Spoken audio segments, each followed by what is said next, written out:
Здравствуйте, в эфире информационный выпуск Камши-Юкшара. Президент Абхазии Аслан Бжания подписал ряд указов о присвоении деятелям культуры почетных званий. За большой вклад в развитие культуры и искусства почетное звание «Народный артист» Абхазии присвоено Николаю Чиковани. За большой вклад в развитие музыкального искусства и высокоисполнительское мастерство почетное звание «Народный артист» Абхазии присвоено Зауру Зухба и Надару Сагария. За большой вклад в развитие музыкального искусства и высокоисполнительское мастерство почетное звание «Заслуженный артист» Абхазии присвоено Борису Джопу. За вклад в популяризацию абхазской культуры почетное звание «Заслуженный работник культуры Абхазии» присвоено Лаше Марухба. Указом Аслана Бжания за заслуги перед Отечеством, активное участие в общественно-политической деятельности Закан Алексеевич Агрба посмертно награжден орденом Ахцапша третьей степени. Сотрудники Управления экономической безопасности и противодействия коррупции МВД Абхазии провели рейдовые мероприятия в Очимчирском районе, где проверили ранее отключенные и опломбированные объекты по добыче криптовалют. Так, в ходе рейда было обнаружено, что в селах Элыр и Маркула криптофермы продолжают свою деятельность. На этот раз данные фермы были отрезаны от электросети, а питающие их трансформаторы были демонтированы и отправлены на хранение в РУП «Черноморэнерго». Всего за прошедшую неделю в ходе рейдовых мероприятий по республике было выявлено и опечатано электрооборудование на 2869 устройств по извлечению криптовалют. Председатель Госкомитета Абхазии по связи, массовым коммуникациям и цифровому развитию Беслан Халваш издал приказ о введении временных ограничений абонентам в информационно-телекоммуникационной сети интернет, а именно возможности использования перечня доменных имен, указателей страниц сайтов и сетевых адресов, позволяющих осуществлять деятельность по добыче криптовалют. Ограничения вводятся до 1 июня 2021 года. Операторам связи предписано провести необходимые технические мероприятия по блокировке доменных имен, указателей страниц сайтов в интернете. Контроль за исполнением приказа возложен на Департамент контроля и надзора в сфере связи Госкомсвязи Абхазии. Деятельность по майнингу криптовалют запрещена в Абхазии до 1 июня 2021 года. Запрещен также ввоз оборудования для майнинга на тот же период. В национальной электросети возникла серьезная угроза перегрузки 31 декабря, когда многие из нас с вами включают энергоприборы для приготовления к праздничному застолью, что вкупе с огромным объемом осуществления незаконной деятельности по добыче криптовалют с большой вероятностью приведет к аварии. Смоделировав данную ситуацию, руководство РУП «Черноморэнерго» обратилась к нам с просьбой оказать содействие. Государственным комитетом Республики Абхазия, изучив вопрос, было организовано рабочее совещание с представителями операторов связи, на котором после обсуждения было принято решение о блокировке доменных имен, указателей страниц и сетевых адресов, позволяющих осуществлять майнинг криптовалют. Мы подготовили перечень с необходимых доменных имен, которые с предписанием передадутся операторам связи. И они в своих маршрутизаторах будут прописывать данные доменные имена в так называемые блэк-листы и подставлять в DNS-серверах неправильные IP-адреса от доменных имен. Предписание на основании приказа, подготовленным Государственным комитетом Республики Абхазия по связи, массовым коммуникациям, цифровому развитию, было написано сегодня, и с сегодняшнего вечером операторы связи начнут плодотворную работу по блокировке данных доменных имен и указателей страниц и сетевых адресов в информационно-телекоммуникационной сети интернет, позволяющей осуществлять майнинг криптовалют. Следственное управление МВД Абхазии завершило расследование и направило в Гагарский районный суд уголовное дело с обвинительным заключением в отношении участников организованной преступной группы, сбывавшей наркотики в особо крупном размере. Подробности в репортаже пресс-службы МВД. Следственным управлением МВД Абхазии завершено расследование, направлено в Гагарский районный суд уголовное дело в отношении участников организованной преступной группы, обвиняемых в наркоторговле. 2 гражданина Российской Федерации, жители города Ростов-на-Дону, обвиняются в совершении преступления, предусмотренного частью 3 статьи 224 Уголовного кодекса Абхазии. Своими действиями гражданами Российской Федерации Никитин Артур Петрович и Сачко Роман Николаевич совершили преступление, квалифицирующим признаком которого является незаконное приобретение, хранение, перевозка с целью сбыта, а ровно сбыт наркотических средств, совершенная группой лиц по предварительному сговору в особо крупном размере. Крупнейшую партию наркотического вещества метадон общим весом почти в 350 грамм, средней стоимостью на черном рынке до 14 миллионов рублей сотрудники Управления по контролю за оборотом наркотиков МВД изъяли в сентябре этого года.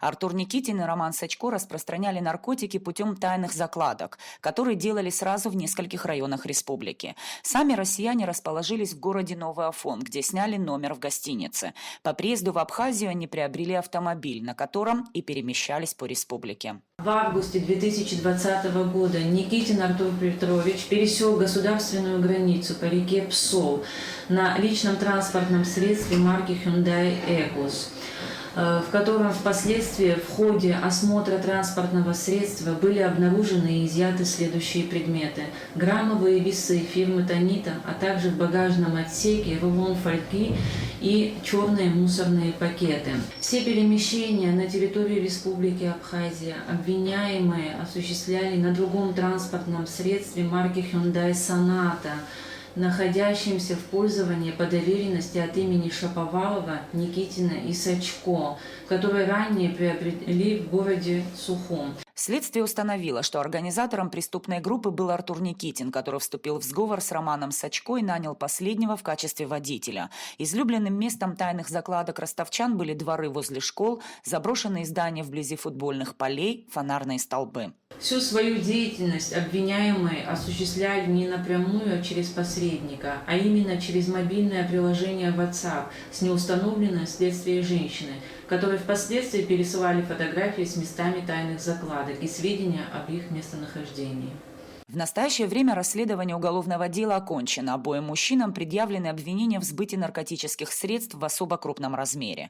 Артур Никитин от дачи показаний отказывается и, несмотря на очевидность фактов, свою вину не признает. Роман Сачко, напротив, не только рассказал все детали преступного умысла их организованной группы, но и поделился со следствием всеми деталями совершенного преступления. Санкция, предъявленная Роману Сачко статьи, предусматривает лишение свободы на срок от 12 до 15 лет. Артуру Никитину грозит более серьезное наказание – от 15 лет до пожизненного лишения свободы, так как он не только совершал преступление, но и, по версии следствия, был организатором преступной группы.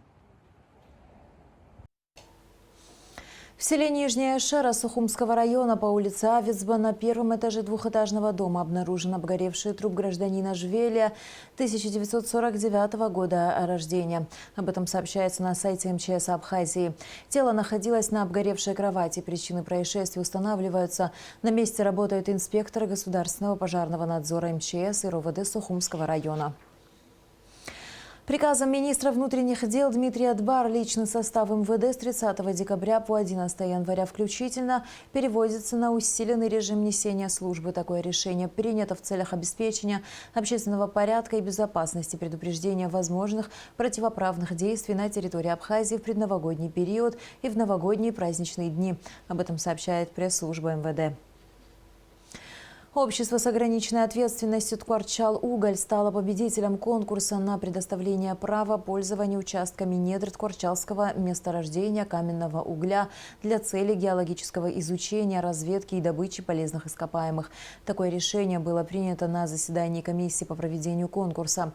Как сообщается на сайте Минэкономики Абхазии, всего к рассмотрению было принято 2 заявки. Претендентами на получение права пользование участками недр Ткварчалского месторождения были ООО «Вилла Елена» и ООО «Ткварчал-Уголь».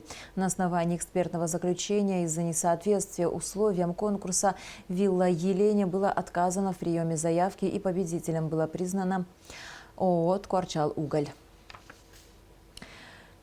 Абхазский туристический город Гагра вошел в список популярных направлений, которые выбирают для новогоднего отдыха российские женщины. Гагра заняла 5-ю строчку, набрав 10% голосов. На новогодние праздники в объектах санаторно-курортного комплекса прогнозируется около 90% заполняемости. После информационного выпуска в рубрике «Амшив Шараяцу» смотрите репортаж о том, с какими показателями заканчивает этот год Гагарский район и о его перспективах на будущее.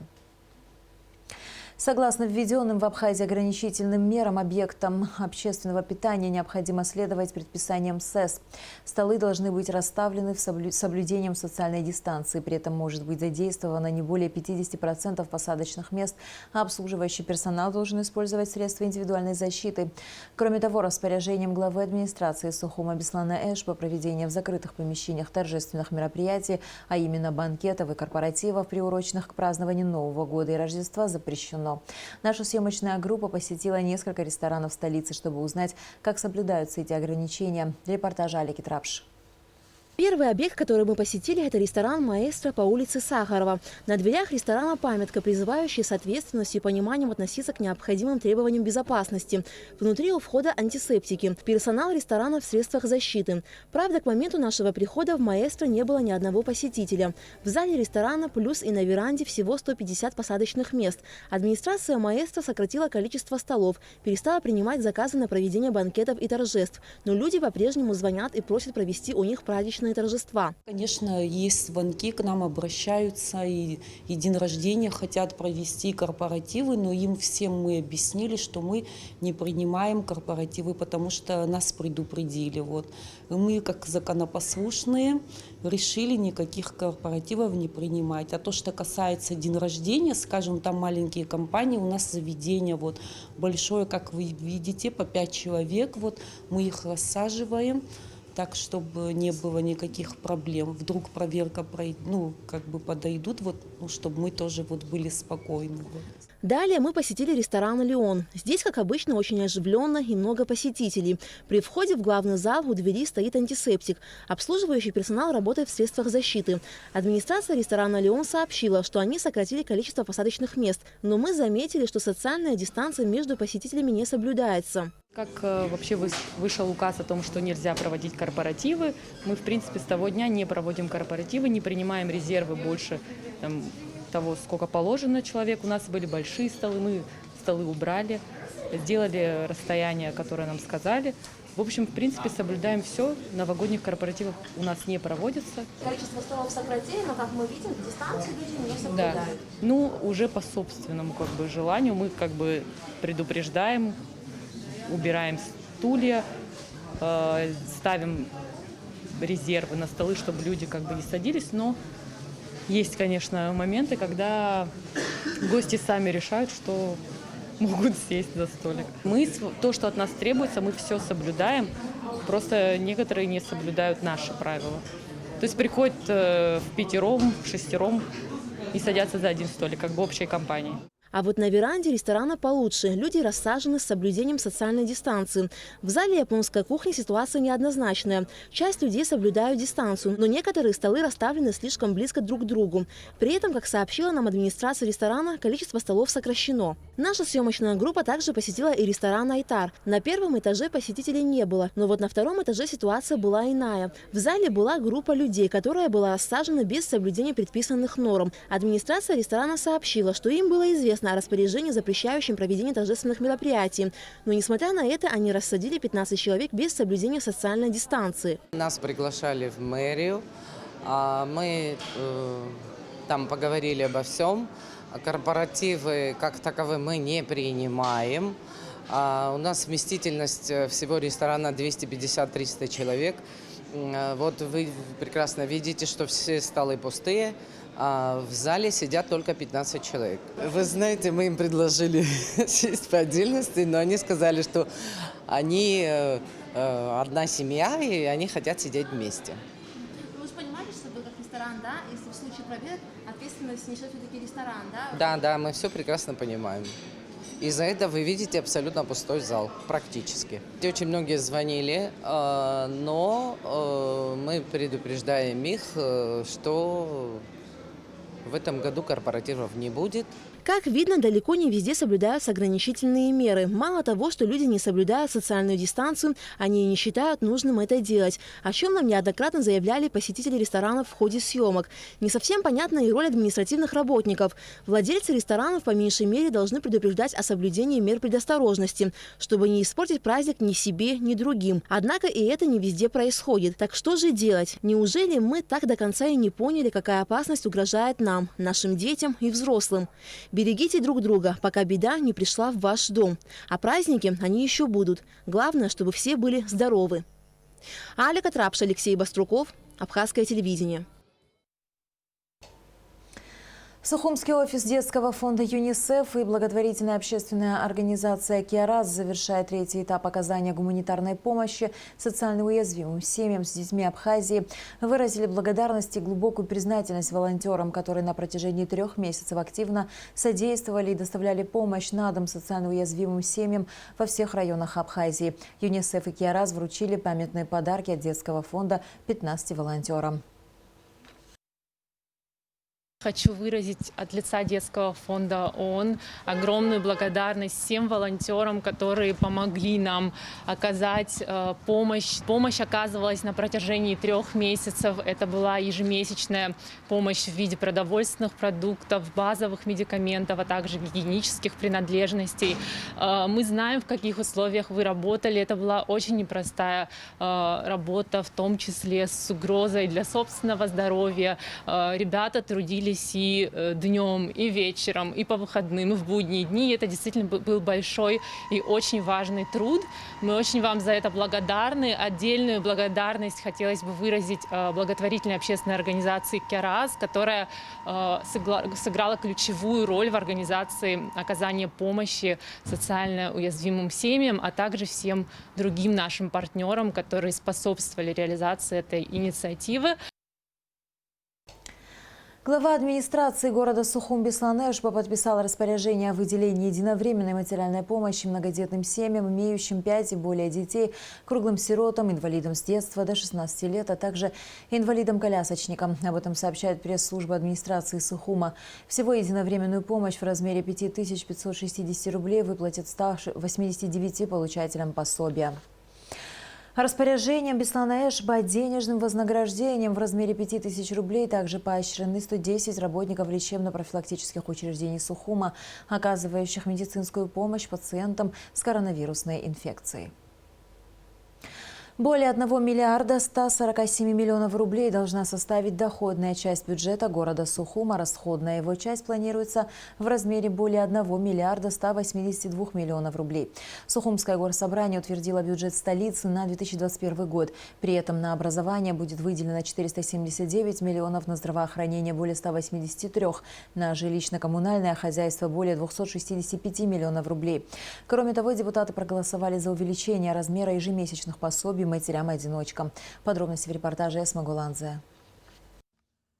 Главным вопросом повестки дня стало рассмотрение утверждения бюджета столицы на 2021 год.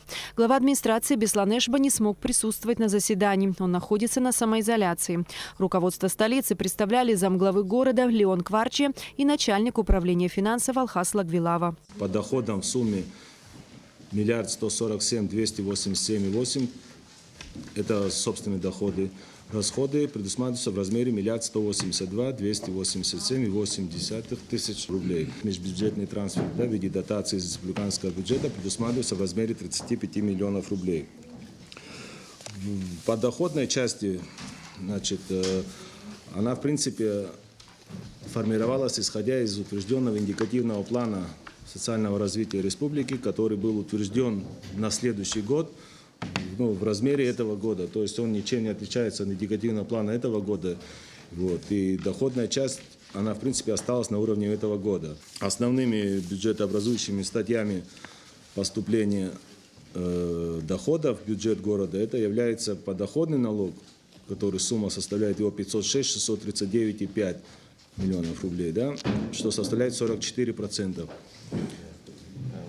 Подоходный налог и налог на прибыль 459 миллионов 725 тысяч 600 рублей, 40%. Согласно предложенному бюджету, расходы в 2021 году будут распределяться по различным статьям, среди которых общегосударственные вопросы, национальная экономика, жилищно-коммунальные услуги, образование, здравоохранение, культура, искусство, спорт и молодежная политика, СМИ, а также социальные вопросы. По разделу 01.00 это общегосударственные вопросы. Расходы планируются в общей сумме 98 миллионов 096 тысяч 200 рублей. В том числе по подразделу 01.02 функционирование органов исполнительной власти предусматривается 53 миллиона 751 тысяча 200 рублей. Функционеры органов местного самоуправления, это на содержание, значит, Сухумского городского совета, 8 миллионов 796,7. Функционеры органов финансовых, налоговых и таможенных органов, это управление финансов и наш круг, 10 миллионов 315,6. Обеспечение выборов, да, в следующем году планируются у нас выборы, как бы в курсе, да, местных органов власти. Предусматриваем расходы в сумме 2 миллиона рублей. И резервный фонд администрации города Сухум предусматривается в сумме 22 миллиона 862,9. Депутаты единогласно проголосовали за утверждение данного бюджета. Что касается финансового документа нынешнего года, то, по словам Алхаса Лагвилава, его исполнение в данное время составляет 90%. Мы надеемся, что сегодня осталось 3 дня рабочих дня, еще что-то поступит на миллионов 5-6, но при этом хочется отметить, что мы, в принципе, все социальные обязательства, взятые на себя в этом году по заработной плате, по платежам в налоговые, да, налоговым платежам в небюджетные фонды, по выплатам пособий, по медикаментам, по всем этим делам мы все выполнили на 100%. Единственное, что вот сейчас еще заявка пришла от Горздрава, они просят немножко на на период выходных, чтобы январь месяц инфекционная больница, чтобы не осталась без медикаментов. Мы ее тоже частично удовлетворили вчера. Еще сегодня документы готовят. Я думаю, сегодня-завтра мы ее тоже закроем. И, в принципе, наши подразделения медикаментами на праздники будут обеспечены. Вот. Долгов у нас ни перед кем нету. Все такие обязательства выполнены. Хотя год был очень тяжелый, мы не думали, но в последние месяцы чуть-чуть более-менее хоть какое-то движение пошло. Кроме того, депутаты городского собрания единогласно проголосовали за увеличение пособий матерям-одиночкам с 400 рублей до 1000 рублей в месяц. Эсма Голанзе, Тимур Гугохи, Абхазское телевидение. Депутаты Сухумского городского собрания также подготовили сладкие новогодние подарки для детей из многодетных и малообеспеченных семей. В связи с тем, что из-за пандемии отменены утренники, депутаты решили прийти каждому домой. Всего было сформировано около 700 сладких подарков, из них 170 были вручены воспитанникам вспомогательной школы. Пандемия внесла свои коррективы, и в праздничные дни будут действовать ограничения. Тем не менее, гостей и жителей Сухума ждет много интересного. Атмосферой праздника поделится наша съемочная группа. Репортаж Симы Аргун. Ограничительные меры, введенные в республике из-за пандемии коронавируса, отменили все массовые мероприятия. Врачи рекомендуют не посещать заведения общепита и встречать Новый год дома в семейном кругу. Но, несмотря на это, праздник никто не отменял. И в столице стараются создать праздничное настроение с помощью новогоднего оформления города. Маршрут мы начали с главной площади Сухума, где жители и гостей города встречает зеленая красавица.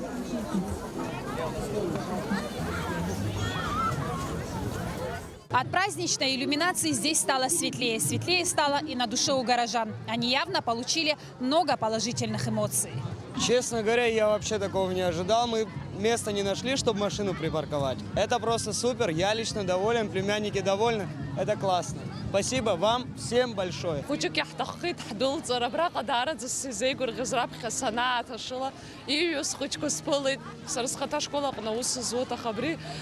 Срысгуя исто хакза джагавакса джагабриоп хапхяга абрячим зрахаштрадуя брианухара уй хаштзума хабриануха я ю хабсны снаги гургиразана гала. В этом году мне очень нравится наша елочка. Она в этом году очень красивая. Вот это все иллюминация, вот это все, трон там, карета, все вот, нет слов. В новогодние дни запланировано немало праздничных мероприятий. Столичная администрация подготовила их и для детей, и взрослых. По словам организаторов, все будет проходить с соблюдением всех мер для недопущения распространения коронавирусной инфекции. Но, как мы успели заметить, предписания соблюдают далеко не все. Мы стараемся, сотрудники администрации, сотрудники УВД, раздавать всем маски, чтобы все ходили в масках и соблюдали социальную дистанцию. Ну, по мере возможности, получается. Но хотела бы, чтобы граждане сами понимали и как-то старались тоже и соблюдать масочный режим, социальную дистанцию. Ведь все зависит не только от нас, но и от них самих. Особенную радость испытывают подростки и дети, которые соскучились по друзьям и общению со сверстниками. Упускать возможность развлечься в эти праздничные дни они не стали. Площадь очень красиво украшена. Я смотрю, все здесь очень радостны, у всех хорошее настроение, просто замечательное настроение, у меня тоже. Но несмотря на карантин, и на коронавирус, мы с подружкой, мы взяли маски и хотим получить массу удовольствия и эмоций. Только мы вышли из машины, так у меня настроение поднялось. Мы пришли сюда погулять с семьей, и мне больше всего понравилась елка. А где ты еще хочешь побывать? Я бы хотела побывать на катке. Мне очень нравится то, что сейчас здесь как украшено все. И я хочу пожелать, чтобы 2021 год был у всех хороший, чтобы никто не болел, и чтобы этот коронавирус наконец-то закончился. Герои детских мультфильмов «Человек-паук», «Бэтмен», «Баба-Яга», «Малефисента», «Малыш», «Буба» и другие персонажи создавали незабываемое настроение. Здесь и кинотеатр под открытым небом, фотозоны, ярмарочные палатки и масса других развлекательных программ. Но самым главным ожиданием стал настоящий ледовый каток. В прошлом году он был из пластика, а сейчас из искусственного льда. Тем, кто плохо владеет искусством катания на льду, помогает инструктор. А этот милый пингвиненок служит опорой для самых маленьких. И, конечно, сюда выстроилась очередь. Очередь выстроилась и за угощением. Департамент по делам молодежи и спорту города Сухум организовал для детей сдобные булочки и соки. Вечером здесь, конечно, немного прохладно. Красиво украшенные торговые павильоны предлагают чай, кофе и легкие десерты. Эта обстановка согревает и поднимает настроение, делятся посетители. Я сегодня первый день вышла, и все так красиво. На полу вот эта мишура, и очень такое яркое праздничное настроение создает. И прям хочется, я не знаю, душой радоваться. Вот действительно, это было нужно, я думаю. Вообще молодцы организаторы. Для детей это большое удовольствие. Веселяться, предвкушение праздничных дней. Молодцы. Вообще супер, можно сказать. Посмотрела я в окошко, в юготами, чуть немножко с праздником идет на этот Новый год. Сияющие огнями улицы столицы хоть немного, но помогают не думать о болезни под названием ковид, говорят жители. Но при этом и не стоит забывать о ней и терять бдительность. Каждый родитель, приводя ребенка в места массового скопления людей, должен обезопасить и его, и окружающих. Сима Аргуна, Рина Агухава, Абхазское телевидение. И в завершении выпуска о погоде. По сообщению синоптиков, в среду в Абхазии ожидается переменная облачность без осадков. Температура воздуха ночью 2,7, днем 10-15 градусов. Температура морской воды 13 градусов.